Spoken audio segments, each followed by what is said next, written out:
Good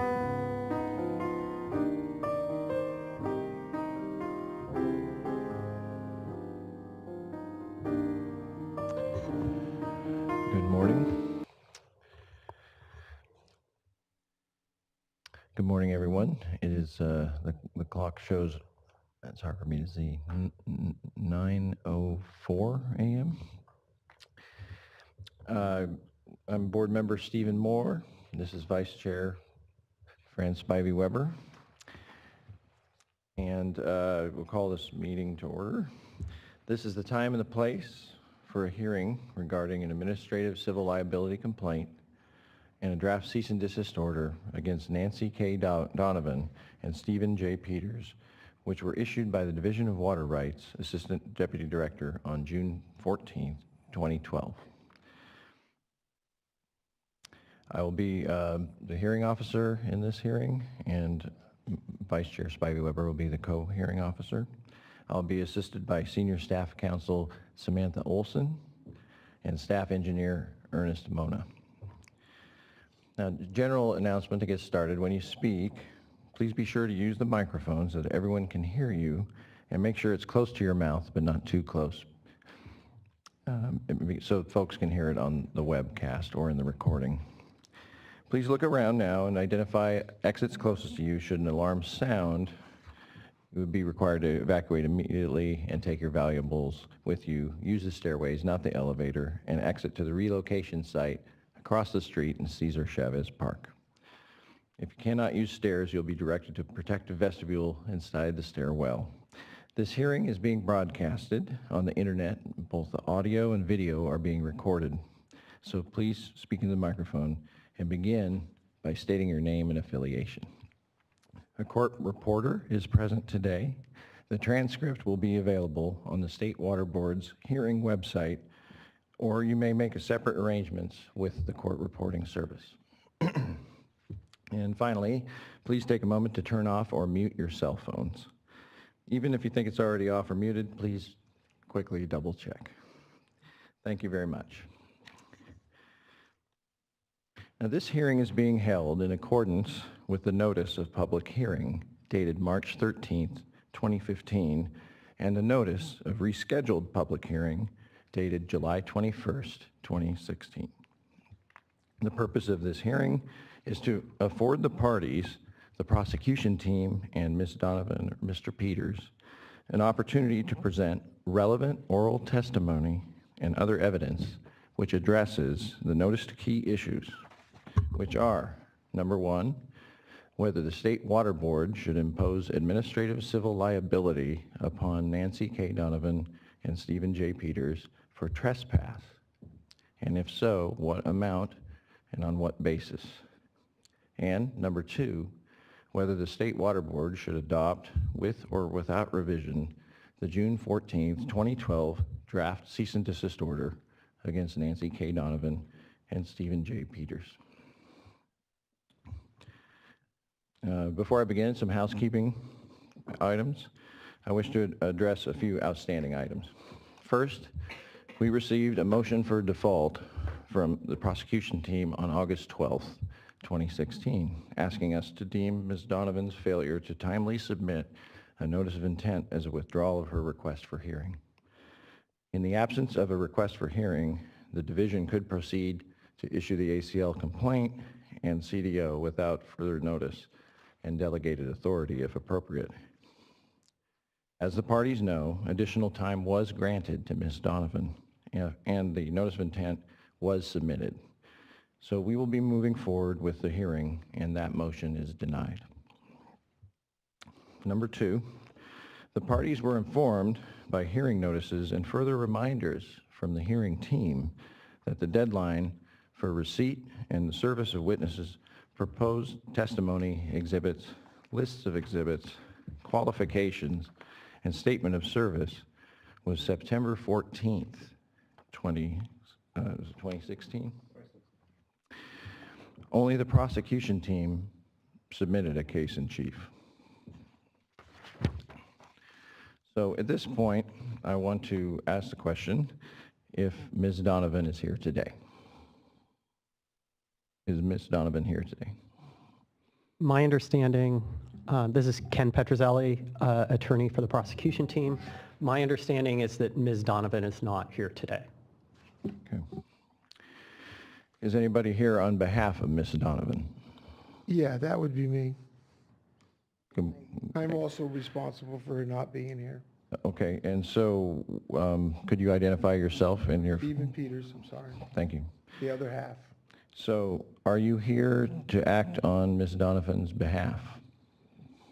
I'm here to either straighten out or answer to, and as far as my wife is concerned, it's more of a personal matter.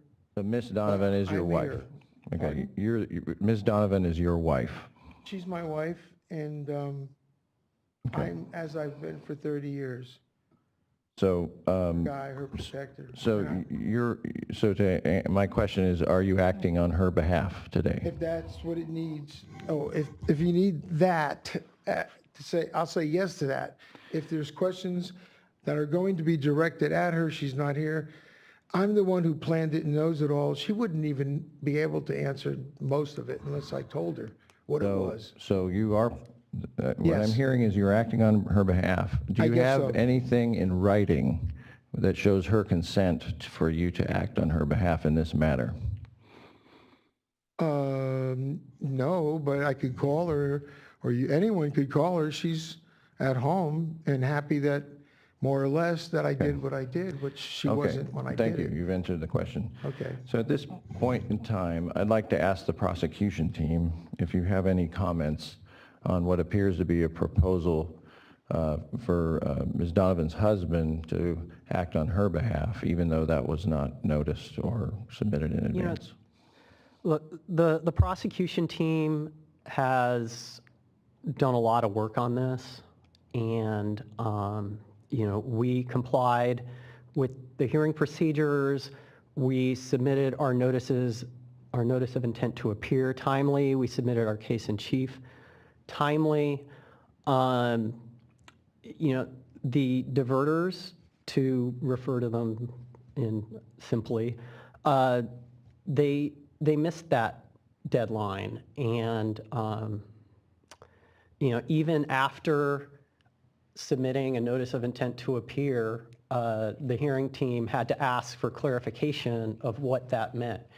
And for us, the timing of submitting the notice of intent to appear is when we really start having to put in a lot more work and a lot more time to prepare for a hearing. So that triggered significantly more time, work, and staff resources.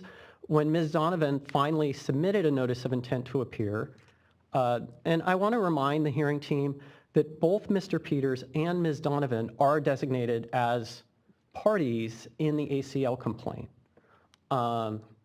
both individually, not together as a married couple, but individually. Of them, only Ms. Donovan filed a notice of intent to appear, and she listed only herself as a witness. But she's not here, and they have submitted no case in chief. So I would again renew our motion for default and request that the hearing team adopt the recommended ACL and draft CDO. Thank you, Mr. And I Professor. would ask that the hearing team deny Mr. Peters' request to represent Ms. Donovan, given that there's no written consent for representation.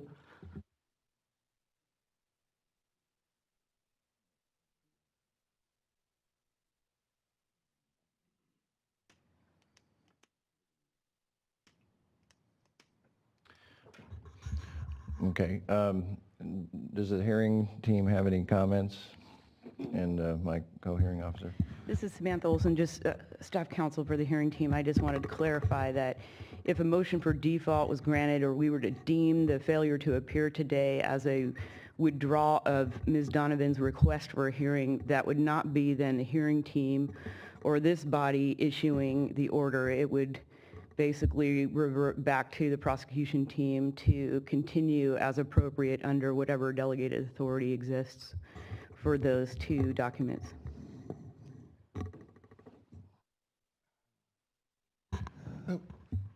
Okay, Mr. Peters? Yeah, I'd like to respond because, okay, so it's a learning curve. I'm getting up on it, but if this is, I thought this was going to be resolved, and I was led to believe there would be, make an offer, we worked with you, as Ken had put it numerous times from August. Before that, I heard from nobody. Or that is, occasionally someone would come out. But I don't think it would, I don't know why it means my wife is separate by name and I'm the guy that planned it, who bought the property. The property was originally in my name. I put it in her name, but I'm the one who planned it. And she wanted to appear, and I kept saying, I'm talking with the lawyer, Ken, and just give it time, give it time. And my wife is more conventional or more parochial than I am, and she, was getting things separately. I wish it wasn't that way, because we were then working against each other's best interests at times. The prosecution team has to object to this. I mean, Mr. Peters is not an attorney here for the parties. He's not a designated representative. To the degree that he's offering testimony, he's not a witness and he has not taken the oath. I'll take the oath. And I'll witness Mr. Peters, I hear what you're saying, that, you're getting up to speed. But the notice was given, the rules of the road were described, and it's not appropriate to be getting into your testimony at this time in the hearing. Okay, I'm sorry. And so That line just flagged me now and then. I don't know where that line is. I'm inclined to take a brief recess, to discuss these circumstances, because it's irregular. You didn't declare yourself as a witness. You don't have a written consent from the person that did, and so there's just not a clear-cut basis for you to be here, since you didn't tell the other opposite team. I was subpoenaed, though, to be here. Isn't that something? And this is Samantha Wilson, counsel again. Another problem that we have here is we don't really have any evidence of Ms. Donovan's acquiescence for you to appear on her behalf.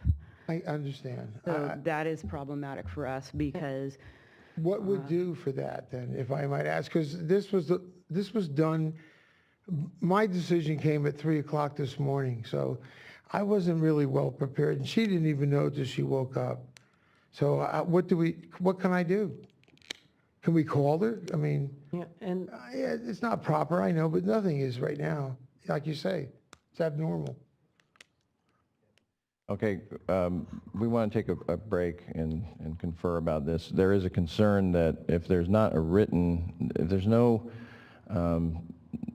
agreement from the declared party that you can testify on her behalf, then at a later time, she could dispute, what you're saying, and there'd be no, connectivity to the case. So I think we need to recess, because this is not what was expected, and I'm sorry. the hearing team, we want to discuss this and decide how to proceed. But we appreciate your taking your time to be here today. Thank you. So Sorry I did what I did. we'll take 15 minutes, and sorry to folks here who've come a long way yourselves and prepare for this hearing. We'll be right back.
So we discussed this matter, and what we have before us today is a somewhat flagrant disregard for the process of having a hearing. The prosecution team has worked diligently, put together a great deal of documentation. We need to administer the water rights system in an orderly manner in the state of California.